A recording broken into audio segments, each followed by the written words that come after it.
في عالم مليء بالتطور والتكنولوجيا التي طالت مختلف المجالات، أصبح فن العمارة أشبه بسباق يتباهى الفائز فيه بين الآخرين.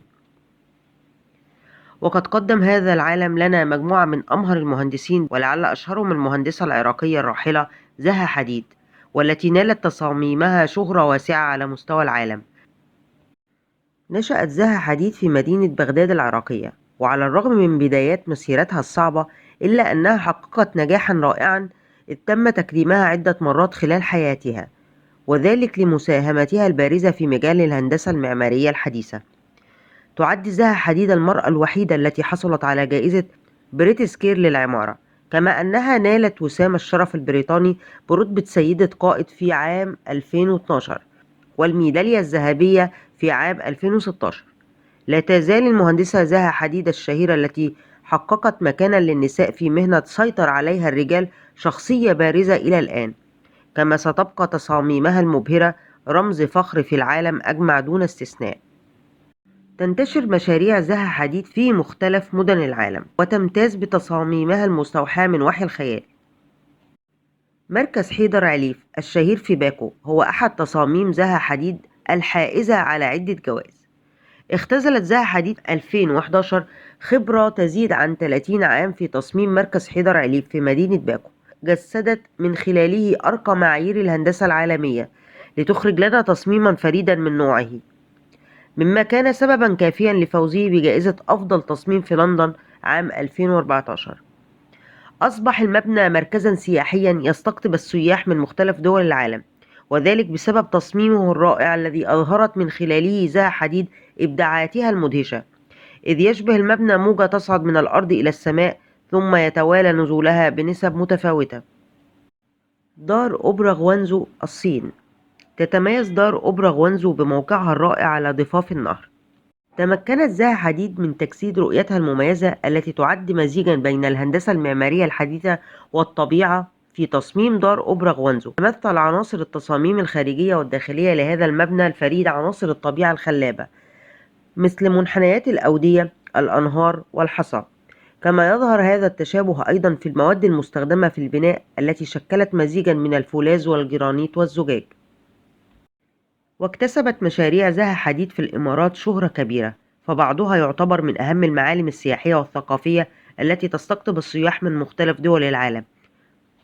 وكان جسر الشيخ زايد في أبو ظبي أول مشروع لزها حديد في الإمارات. يعتبر جسر الشيخ زايد الذي يبلغ طوله 842 متر أيقونة معمارية في الدولة، حيث صممت زها الأعمدة على شكل أقواس منحنية تشبه الكثبان الرملية التي تشتهر بها الإمارات، إذ يعكس هذا المعلم التضاريس الطبيعية في الدولة. يربط جسر الشيخ زايد بين أبو ظبي ومنطقة جزيرة السعديات، وهو أحد أكثر الجسور تعقيدا من ناحية التصاميم، إذ يستمتع زوار الجسر بالمناظر الطبيعية والمياه التي تجري تحته وأضواء أقواسه الرائعة، مما كان سببا لينال جائزة أفضل جسر العام 2012. المبنى العائم، وهو معروف في وسط مدينة دبي. يعد المبنى العائم من أبرز مشاريع زها حديد في الإمارات، وآخر تصميم لها في دبي، كما أنه واحد من أكثر عقارات دبي طلبا، فهو يتميز بالتصاميم الرائعة والإطلالات الساحرة على ناطحات السحاب المحيطة به. أدركت زها أهمية موقع المبنى وقربه من أطول برج في العالم، لهذا قررت تصميمه بشكل مختلف لا مثيل له، فتكللت جهودها بالنجاح عند فوز المبنى بجائزة أفضل مشروع ترفيهي وفندقي في جوائز الشرق الأوسط للمهندسين المعماريين لعام 2017. مقر شركة بيئة. شركة بيئة هي وكالة بيئية تقع في صحراء الشارقة. صممت من قبل المعمارية زها حديد وفريقها في عام 2013 لتكون تحفة فنية فريدة أخرى، كما هي عادة وأسلوب زها حديد. يماثل تصميم المقر الرئيسي لشركة بيئة في الشارقة الكثبان الرملية المحيطة به، ويعد هذا المشروع صديقا للبيئة، حيث يتم استخدام الطاقة المتجددة فيه، بالإضافة إلى استخدام مواد معاد تدويرها تم الحصول عليها من مواقع البناء والهدم المحلية في هذا المشروع. زها حديد المرأة الحديدية. زها حديد إرادة لا تلين وقصة نجاح تجوب العالم. زها حديد اختيرت كرابع أقوى امرأة في العالم. زها حديد شقت طريقها إلى العالمية متغلبة على كل المصاعب والتحديات التي واجهتها في بيئة ذكورية.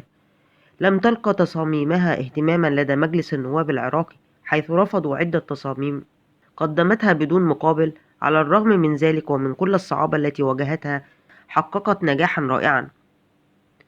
نفذت 950 مشروعا في 44 دولة،